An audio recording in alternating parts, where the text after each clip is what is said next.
यूं आंख खोल के बड़ी मुश्किल से देखा, कहने लगे शहजादे हुक्म हो। कब मैं शहजादा नहीं, अब मैं बादशाह बन गया हूं। उस्ताद जी 22 साल बीत गए, आपने मारा था, पर वो दर्द चूंकि ज्यादती की थी, मेरा कसूर कोई नहीं था, तो ना मेरी रूह से दर्द गया है ना मेरे जिस्म से गया है। मैं बेख्तियार था, पूछ नहीं सकता था, आज बाइख्तियार हुआ हूं। सबसे पहले पहला हुक्म आपको दिया, बुलाया है, बताए क्यों मारा था, क्यों मुझे मारा था, मेरी ज्यादती बताए।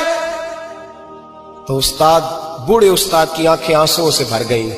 कहने लगे बेटे बस आज के दिन के लिए मारा था, ये जो दिन आ गया ना मेरी जिंदगी में, इसलिए मारा था, ये मैं चाहता था मेरी जिंदगी में वक्त है आज के, बस मेरी मुराद पूरी हो गई।